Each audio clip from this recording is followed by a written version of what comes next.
Bernard Cazeneuve, il faut que les égos s'effacent. Il a manqué devenir Premier ministre une fois le gouvernement Barnier censuré, mais ne renonce pas à peser sur la vie politique.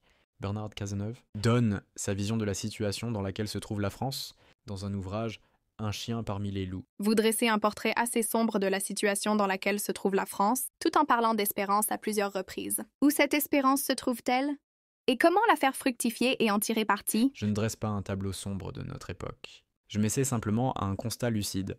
Nous vivons un moment de rupture violent et de nature à mettre à mal les fondements de l'état de droit, de la démocratie et de la paix. Quant à l'espérance, elle puise au creuset de l'histoire de l'humanité, de sa capacité de sursaut et de résistance face à toute forme de totalitarisme. Vous constatez une dégradation du débat public, notamment parlementaire. Quelles en sont les conséquences et comment pourrait-on l'améliorer? Il y a une prise de distance préoccupante avec le sens de l'intérêt général et le souci du bien commun. Le narcissisme numérique, la difficulté à bâtir des compromis et, par conséquent, à engranger des progrès utiles, alimentent une radicalité stérile. Il faut donc que l'éthique de responsabilité reprenne ses droits et que les égos s'effacent, pour rendre possible, dans la confiance, une œuvre collective de redressement. J'ai voulu formuler des propositions qui puissent alimenter le débat et nourrir un projet pour la France, qu'il s'agisse de l'école, de la santé, de la décarbonation de la production, de l'habitat ou des transports, de la réduction nécessaire face déficit et de la dette, des enjeux de souveraineté européen. J'aborde toutes les questions qui préoccupent les Français. Quel impact espérez-vous que la publication de cet ouvrage aura sur le débat public? Avez-vous l'intention de prendre des responsabilités plus importantes face aux situations que vous décrivez? Sous quelle forme cela pourrait-il se matérialiser? Vous vous opposez à la France insoumise, qui dispose pourtant d'un électorat non négligeable. Comment comptez-vous convaincre ces électeurs de revenir vers une gauche plus modérée?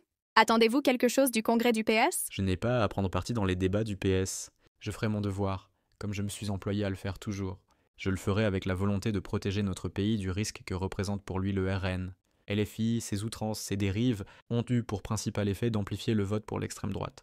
Accompagner cette fuite en avant, c'est installer à coup sûr l'extrême droite au pouvoir. Y résister, c'est rendre possible le rassemblement des Français autour des valeurs de la gauche républicaine humaniste. Je n'ai pas à prendre parti dans les débats du PS, qui demeure ma famille politique. Vous avez tendu la main à Raphaël Glucksmann. Avez-vous eu un retour positif de sa part? Aimeriez-vous tendre la main à d'autres personnalités? Je souhaite le rassemblement le plus large possible de la gauche de gouvernement et une rupture nette et définitive avec LFI. Là où je suis désormais, j'aide à cette clarification. Je tends la main à tous ceux qui sont lucides face aux périls qui menacent notre pays, car seul le rassemblement large des Français permettra de nous en protéger. Chacun ensuite se positionne comme il l'entend. J'agis non pas en fonction de l'idée que je me fais de mon propre destin, mais de celle que j'ai du destin souhaitable de notre pays. Propos recueillis par Léo Berry.